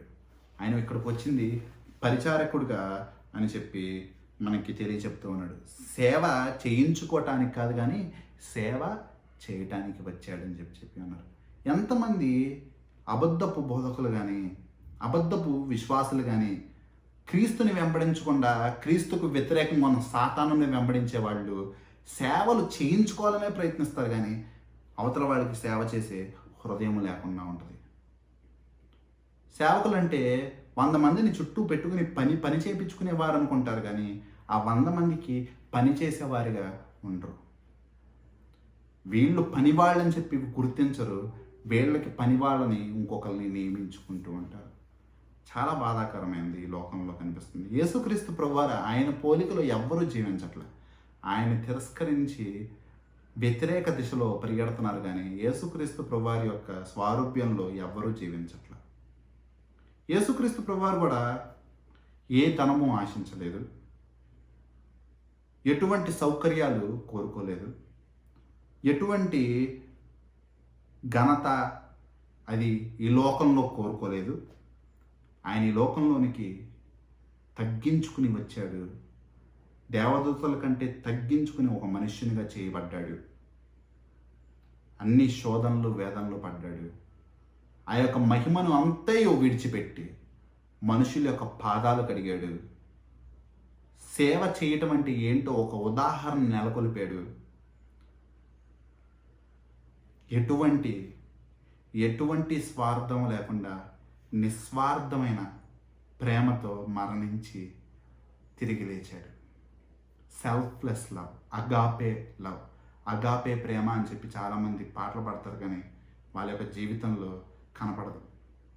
సెల్ఫ్లెస్ లవ్, వాళ్ళని వాళ్ళు ప్రేమించుకుంటారేమో, కానీ దేవుడు తను తాను ఎప్పుడూ ప్రేమించుకోలేదు. చనిపోవటానికే వచ్చాడు. మన నుండి ఏమీ తీసుకోకుండా తన యొక్క ప్రాణాన్ని మన కొరకు ఉచితంగా ఇచ్చి మనల్ని కాపాడటానికి ఈ లోకంలో చనిపోయి వెళ్ళిపోయాడు. That is the example as a Christian we need to follow. ఏం కోల్పోయినా పర్లేదు, మన సిలువ మోసుకుని జీవించడానికి మనం సిద్ధంగా ఉండాలి. చాలామంది అనుకోవచ్చు, ఆయన యేసుక్రీస్తు ప్రభువారు ఆ యొక్క ప్రార్థనలో, తండ్రికి చేసే ప్రార్థనలో నా మహిమను నాకు తిరిగి ఇవ్వమని చెప్పి ప్రార్థన చేశాడుగా, యోహాను సువార్త 17వ అధ్యాయంలో అనుకోవచ్చు. ఆయన ఈ లోకంలో నన్ను మహిమపరచమని చెప్పి ఎప్పుడు ప్రార్థన చేయలేదు. ఆయన చనిపోయే వరకు ఈ లోకంలో మహిమను కోరుకోలేదు, తండ్రిని మహిమపరుస్తూనే జీవించారు. ఆయనకి ఒకప్పటి మహిమను రాబోవు దినముల్లో ఈ లోకంలో చనిపోయి పరలోకానికి వెళ్ళిన తర్వాత ఆ మహిమని తిరిగి ఇవ్వమని చెప్పి ప్రార్థన చేశారు. ఆయన ఈ లోకంలో జీవించినంతకాలం నిస్వార్థంగా ఒకరి కొరకు నలిగిపోయి ఒకరి కొరకు చనిపోయారే కానీ ఎప్పుడు తన స్వార్థంగా ఆలోచించలేదు. ఆయనలా కాకుండా ఈ లోకపు అధికారులు ఈ లోకంలో బోధించే అబద్ధపు బోధకులు ఏ విధంగా ఉంటారంటే, ఒకసారి లూకాసు వార్త 14వ వచనం చూడండి. లూకాసు వార్త 16వ అధ్యాయము 14వ వచనము. ధనాపేక్షకులుగా ఫరిసీయులు ఈ మాటలన్నీ విని ఆయనను అపహాసించుచుండగా, ధనాపేక్షకులుగా, ధనమోహము, ధనం మీద చాలా ఆసక్తి, ధనం సంపాదించుకునే అవకాశాలు, ఇటువంటి వారిగా ఈ లోకపు అబద్ధపు బోధకులు, అబద్ధపు శిష్యులు, అబద్ధపు క్రైస్తవులు జీవిస్తూ ఉంటారు. వీళ్ళందరూ భయపడాల్సింది మనుషులకు కాదు, కానీ దేవుడు రెండవ రాకడ సమయంలో ఆయనకు ఉగ్రత పాత్రలుగా వీళ్ళు ఉన్నప్పుడు ఆయన దహించు అగ్ని అని చెప్పి వీళ్ళు మర్చిపోకుండా జ్ఞాపకం చేసుకుంటూ ఉండాలి. 4వది యోహాను సువార్త 7వ అధ్యాయము 4వ విషయము మనం చూసుకునేది అయిపోయింది. 7వ అధ్యాయము 4వది 19వ వచనం చూడండి. మోషే మీకు ధర్మశాస్త్రం ఇయ్యలేదు, ఆయనను మీరు ఎవడు ఆ ధర్మశాస్త్రమును గైకొనుడు, మీరందుకు నన్ను చంపజూచుచున్నారని వారితో చెప్పెను.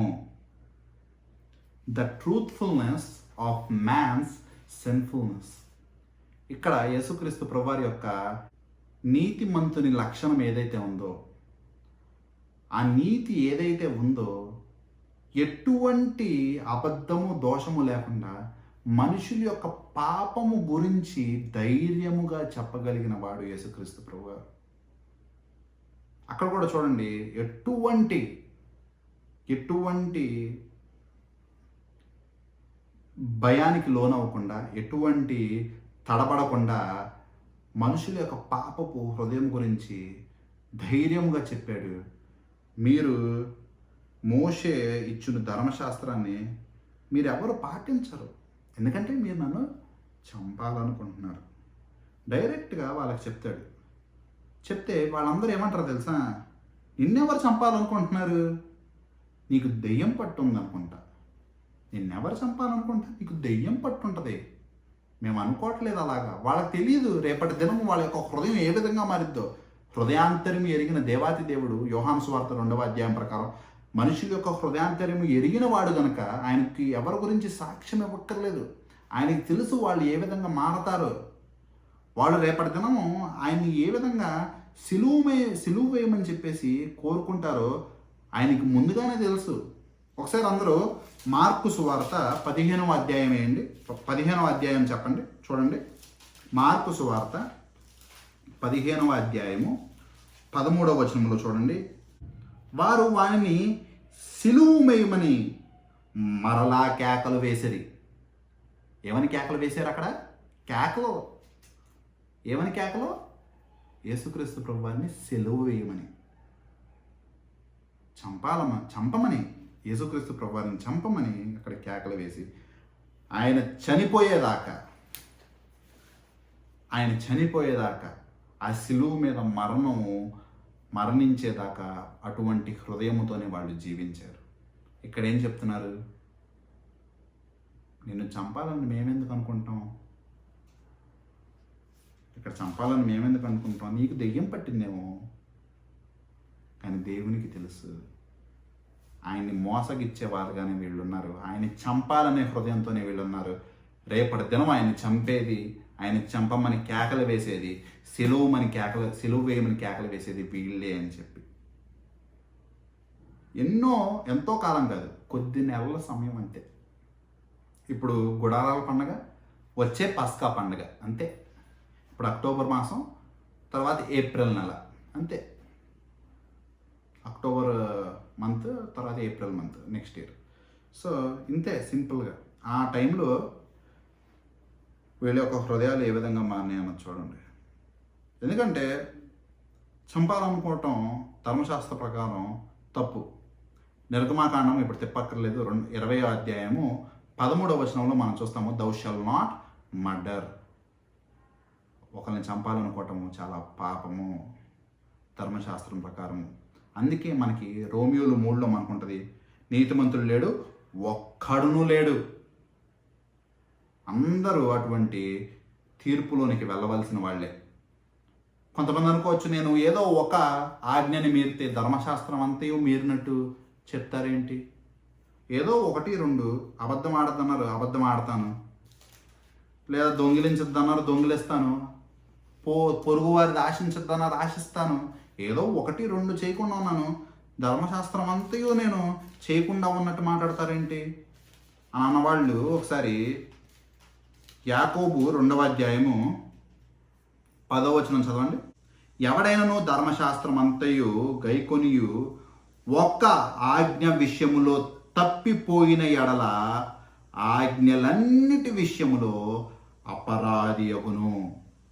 ఒక్క ఆజ్ఞ మీరు చేయకపోయినా అన్ని ఆజ్ఞలు మీరు మీరినట్టే. దొంగిలించటమే మీరు చేసిన తప్పైతే మీరు అబద్ధపు సాక్ష్యములు పలికిన వారిగానే ఉంటారు. తల్లిదండ్రులకి మీరు సన్మానించిన వారిగానే ఉంటారు. మీరు మిగిలిన 10 ఆజ్ఞలు చాలా భయంకరంగా ఉంటాయి. నేనైతే చెప్పలేను, మీరైతే చూసుకోండి. 1 మీరితే మిగిలిన అన్నీ మీరినట్టే. నేను అంత భయంకరస్తుడిని కాదండి, ఏదో అబద్ధం ఆడిన నేను చంపే అంత భయంకరస్తుడిని కాదండి అనుకోవటానికి లేదు. నువ్వు అబద్ధం ఆడితే నువ్వు చంపినంత పాపం చేసినట్టే. ఒక పాపం చేస్తే అన్ని పాపములు చేసినట్టే. God is so truthful in mentioning our sins. We should be also so truthful, అంత సత్యవంతులుగా మనం ఉండాలి, that we should accept our sins, but we don't accept. మనం ఒప్పుకోం. మనం పాపి అంటే మన కోపం, అవతలోడు పాపి అంటే మనకు ఆనందం. గాసిప్ చేసుకుంటాం, చక్కగా చెప్పుకుంటాం ఒకరికొకరు, వీళ్ళలా వాళ్ళలా వీళ్ళలా. మనం అలా మనం తట్టుకోలేం. We should be so truthful that we may accept our sinful nature. ఆఖరిది యోహాను సువార్త 7వ అధ్యాయము 21వ వచనము. యేసు వారిని చూచి, నేను ఒక్క కార్యము చేసి తిని, అందుకు మీరందరూ ఆశ్చర్యపడుచున్నారు. ఏంటా కార్యము? యేసుక్రీస్తు ప్రభువారు చేసిన ఆ ఒక్క కార్యం ఏంటి? వాళ్ళందరూ ఆశ్చర్యపడిన కార్యం ఏంటి? యోహాను సువార్త 5వ అధ్యాయంలో కుంటివాడిని స్వస్థపరిచారు సబాతు దినమున. ఆ సబాతు దినమున ఆయన చేసిన కార్యానికి ఆ యొక్క యోహాను సువార్త 5:18లో ఏమంటున్నారు? ఆయన విశ్రాంతి దినాచారం మీరుట మాత్రమే కాక దేవుడు తన సొంత తండ్రి అని చెప్పి తను దేవునితో సమానునిగా చేసుకొనిను కనుక ఇందు నిమిత్తమున యోధులు ఆయనను చంపవలనని మరి ఎక్కువగా ప్రయత్నించరి. ఆయన చేసింది ఒక సత్కార్యము. అస్వస్థతలో 40 ఏళ్ళు 30 ఏళ్ళు 40 ఏళ్ళు అలాగే కుంటివానిగా అలా పడుంటే ఎవ్వరూ సహాయం చేయని వాడికి ఈయన వెళ్ళి ఆయన్ని స్వస్థపరిచి ఆయన జీవితాన్ని బాగు చేసి ఒక గొప్ప అద్భుత కార్యము, లేచి నడవగలగటం అంటే అటువంటి గొప్ప సత్కార్యాన్ని వీళ్ళు ఏం చేయాలనుకున్నారు? ఆయన్ని చంపాలనుకున్నారు. కానీ ఇటువంటి వాళ్ళ యొక్క హిపోక్రసీ అంటే వేషధారణ ఏ విధంగా ఉంటుందో వీళ్ళ చూడండి. ఇలా యేసుక్రీస్తు ప్రభువారు సబాతు దినమున ఒక మంచి కార్యం చేసిన వీళ్ళు ఏం చేస్తారు? తర్వాత వచనంలో చూడండి 23. మోషే ధర్మశాస్త్రము మీరకుండునట్లు ఒక మనుష్యుడు విశ్రాంతి దినమున సున్నతి పొందును కదా.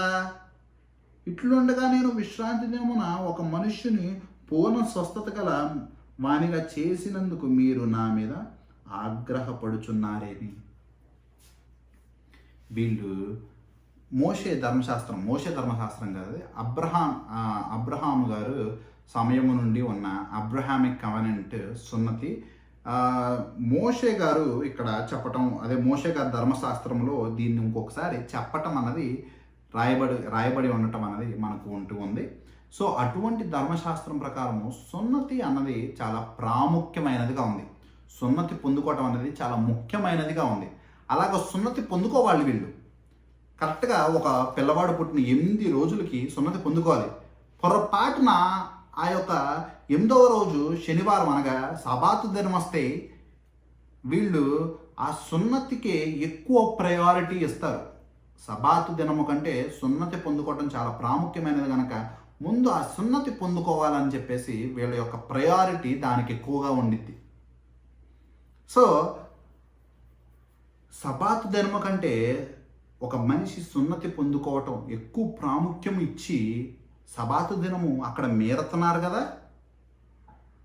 యేసుక్రీస్తు ప్రభువారు దాన్ని జ్ఞాపకం చేస్తూ ఉంటారు. సబాతు దినం అన్నది మనుష్యుని కొరకు చేయబడింది. మనుష్యుడు సబాతు దినం కొరకు కాదు. మనుష్యుడు విశ్రాంతి తీసుకోవటానికి చేయబడింది సబాతు దినము, ఆనందించడానికి చేయబడింది సబాతు దినము.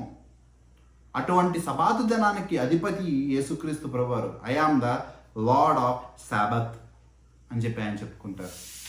సో అటువంటి సబాతు దినం గురించి ఇక్కడ యేసుక్రీస్తు ప్రభువారు చెప్తూ ఉన్నారు. మీరైతే ఒక వ్యక్తికి సున్నతి కోసం సబాతు దినము మారచ్చు. నేను ఒక వ్యక్తిని పూర్ణ స్వస్థతగా ఆయనకి ఒక అద్భుత కార్యము చేసి ఆయన జీవితాన్ని నిలబెట్టినందుకు, ఒక మనుష్యుడు చచ్చిపోయవలసిన వాడిని నేను బ్రతికించినందుకు అది మీకు తప్పైపోయిందా అని చెప్పి అక్కడ ఆయన ప్రశ్నించడం అనేది మనం చూసుకుంటూ ఉన్నాం. Like wise five things that we all will be learning is one thing, Jesus Christ and his righteous deeds. ఆయన యొక్క నీతి కార్యములు మనం ఇక్కడ చూసుకుంటూ ఉన్నాము. And the truthfulness of man man sinfulness, మనుషుల యొక్క పాపం గురించి యేసుక్రీస్తు ప్రభు వారి యొక్క నిజాయితీగా సత్యవంతుల లక్షణాన్ని మనం అక్కడ జ్ఞాపకం చేసుకున్నాము. And also his love to glorify God, దేవుణ్ణి మహిమపరచడం మనం జ్ఞాపకం చేసుకున్నాము. And also his will to do God's, దేవుడి యొక్క చిత్తాన్ని నెరవేర్చే అటువంటి హృదయాన్ని చూసుకున్నాము. And also his divine knowledge, దైవికమైన జ్ఞానము మనము ఇక్కడ జ్ఞాపకం చేసుకుంటున్నాము. So after this one last verse, యోహాను 7:24, వేలి చూపును బట్టి తీర్పు తీర్చక న్యాయమైన తీర్పు తీర్చుడనెను. This is a exhortation even for us, మనకి కూడా ఒక ప్రోత్సాహంగా, ఒక గుణపాఠంగా, ఒక పాఠంగా మనం తీసుకునేది, that we need to judge righteously, తీర్పు తీర్చుటానికి విన్న దాని ప్రకారము ఈ యొక్క 5 గొప్ప విషయాలు విని నిర్ణయం తీసుకోవాల్సినది బాధ్యత మనదే ఉంది. What is our position? మన పరిస్థితి ఏ విధంగా ఉంది? మనము తీర్పు తీర్చుకునే, మనల్ని మనం ముందుగా తీర్పు తీర్చుకునే అవసరము మనకి వచ్చి ఉన్నది. We should judge ourselves, we should examine ourselves, మనల్ని మనం పరీక్షించుకునే సమయం వచ్చేసింది. Are we glorifying God just as Jesus is doing? దేవుణ్ణి మనము ఆ విధంగా మహిమపరుస్తున్నామా? మనల్ని మనం తగ్గించుకుంటున్నామా? Are we longing to do his will, ఆయన చిత్తాన్ని నెరవేర్చే హృదయం మనకుందా? అటువంటి దైవిక జ్ఞానం పట్ల మనకి ఆసక్తి ఉందా? This is the time that we need to judge rightly, మనల్ని మనం పరీక్షించుకునే సమయం. Don't waste your time hearing this word for no reason. ఎటువంటి ఉపయోగం లేకుండా ఈ యొక్క వాక్యం విని మీ యొక్క సమయాన్ని వృధాపరచుకోకండి. If you are giving some time to hear the word of God, దేవుని యొక్క వాక్యం పట్ల విశ్వాసం కలిగి ఉండి శ్రద్ధ కలిగి ఉంటే, you should be longing to glorify God, దేవుని మహిమపరచాలి, ఆయన్ని కనపరచాలన్న హృదయం మీకు ఎక్కువగా ఉండాలి. అటువంటి విధంగా ఉన్నప్పుడు వాక్యం అయిన తర్వాత spend some time meditating on the word, నేర్చుకున్న దాన్ని ఇంకొకసారి నెమరు వేసుకునే ప్రయత్నం చేయండి, ఇంకొకసారి ధ్యానించుకునే సమయము దానికి కేటాయించండి. Or else there will be no use blowing this trumpet in our ears. మన చెవుల్లో ఎంత పెద్ద బూరలు ఊదినా ప్రయోజనం అన్నది ఉండదు. We will be heading directly to the eternal fire which నిప్పారదు, పురుగు చావని అటువంటి భయంకరమైన పరిస్థితులు ఉంటూనే ఉంటాయి. So this is the time that we need to judge righteously. నీతిమంతులుగా, నీతిమంతమైన తీర్పు మనల గురించి ముందుగా మనం తీర్చుకుందాం. Let's all judge ourselves. విన్నాము దేవుడి గురించి, అంత వాక్యము విని ఉన్నాము. So in what position are we? మనం ఏ స్థితిలో ఉన్నాము? ఇంకా అటువంటి అల్ప విశ్వాసులుగా జీవిస్తున్నామా? ఆయన యందు విశ్వాసం ఉంచుతున్నామా? లేకపోతే ఎటువంటి విశ్వాసము లేకుండా మనము జీవిస్తున్నామా? మనము ఎటువంటి స్థితిలో మనం ఉన్నామన్నది వీ షుడ్ క్వశ్చన్. పరిశీలించుకోండి, మిమ్మల్ని మీరు పరీక్షించుకోండి. దేవుని యొక్క తీర్పు ముందరగా మిమ్మల్ని మీరు తీర్పు తీర్చుకోండి. నీతిమంతులుగా సర్ది చెప్పుకోమాకండి, అంతా బాగానే ఉంది, ఏమీ లేదు, మనలో ఎటువంటి తప్పు లేదని చెప్పేసి అటువంటి సత్యవంతులుగా కాకుండా అబద్ధపు విశ్వాసంలోనికి వెళ్ళిపోమాకండి. Question ourselves and seek in the light of this word, ఈ వాక్యపు వెలుగులో ప్రశ్నించుకోండి. Let's all pray and close. Our heavenly Father Lord, we thank you, we praise you. ఇంకొక సమయము తండ్రి నీ యొక్క వాక్యంతో మమ్మల్ని హెచ్చరించి దేవాని యొక్క వాక్యపు వెలుగులో మాకు బోధించినందుకు నీకు స్తుతులు. అవును దేవా, నిస్వార్థమైన ప్రేమ మా పట్ల చూపించినావు. ఏమీ ఆశించలేదు. అల్పునిగా తగ్గించబడి లోకంలోనికి వచ్చి ఉన్నాము. దేవా దేవా మా కొరకు తండ్రి ఎటువంటి ఆశ లేకుండా దేవా చనిపోవటానికి ఈ లోకంలో మరణించావు. దేవా ఏం చెల్లించుకోగలము, ఏమి ఇవ్వగలము దేవా? నీ యొక్క గొప్ప ప్రేమకి, నీ యొక్క విశ్వసనీయతకి తండ్రి, నీ యొక్క కృపకి, నీ యొక్క కనికరముకి ఏం చెల్లించుకోగలము తండ్రి? దేవా, నీవు ఇటువంటి ప్రేమ మా పట్ల చూపించకపోయిన వాళ్ళ మేము నశించుకోవారు తండ్రి. తండ్రి, మేము నాశనం అయిపోవాల్సి ఉన్నది దేవా. పాపానికి జీతము మరణమై ఉండగా మరణించవలసి ఉన్నది దేవా. అంధకారంలో గొడ్డితనములు త్రోవ తప్పిపోయి దేవా తడబడుతూ జీవిస్తున్న వారిగా ఉండాల్సింది దేవా. అటువంటి విధంగా కాక దేవా మా యందు కృప చూపించి దేవా నీ యొక్క కుమారుని మాకు బలిగా చనిపోవటానికి ఇటువంటి లోకంలో జీవించండి. మౌనముగా వధింపబడే గొర్రె పిల్లవలే అన్యాయపు తీర్పుకి గురి మా కొరకు చనిపోయి ఉన్నాను. నీకు స్తోత్రములు తండ్రి. మమ్మల్ని మేము మోసం చేసుకోకుండా ఇంకా తండ్రి నీ యొక్క పాప పరిహారాన్ని, అటువంటి రక్తమును తండ్రి మేము త్రొక్కి అవహేళన చేయకుండా, అపహాస్యంలో జీవించకుండా, హేళన చేయకుండా దేవా మమ్మల్ని మేము సరిదిద్దుకునేలాగన మాకు జ్ఞానము దయచేయండి. ఇంకా వెక్కిరించలాగన, ఇంకా తండ్రి నీ యొక్క తండ్రి సిలువను తిరస్కరించువారుగా, ఆత్మ కార్యాన్ని విసర్జించువారుగా కాకుండా దేవా మమ్మల్ని మేము తగ్గించుకుని, మమ్మల్ని మేము పరిశీలించుకుని, మమ్మల్ని మేము తీర్పు తీర్చుకొనడానికి జ్ఞానము దయచేయండి దేవా. మమ్మల్ని మేము నీ యందు పశ్చాత్తాపడి నిన్ను వెతికినచో, పూర్ణాత్మతో పూర్ణ శక్తితో నిన్ను వెతికినచో నీవు దొరుకుతానని చెప్పి వాక్యం ఇచ్చిండగా ఎంత సంతోషము తండ్రి. ఎందరో దేవా నశించిపోతున్నారు దేవా. వారికి రక్షణ ఎక్కడ వెతుక్కోవాలో తెలియక తండ్రి బాధపడుతున్నారు దేవా. అటువంటి వారిగా కాకుండా దేవా నీవే మార్గము, సత్యము, జీవమని, నీ యొద్దకు వచ్చిన వారిని ఎవరిని తోసివేయనని, నన్ను వెతుకు వారికి నేను దొరుకుతానని చెప్పి నీవు వాగ్దానం ఇస్తున్నా. ఇంకా మా యొక్క అవివేకం, ఇంకా మా యొక్క గుడ్డితనం, ఇంకా మా యొక్క స్వార్థపు జీవితంలో మేము జీవిస్తూ ఉన్నాం. క్షమించండి తండ్రి. మా యొక్క రాతి హృదయాన్ని తండ్రి బద్దలుకుంటుంది, మాంసపు హృదయాన్ని మాకు దయచేయండి. ఇంకా రక్షణ లేకుండా మా మధ్యన జీవిస్తున్న వారి కృప చూపించండి.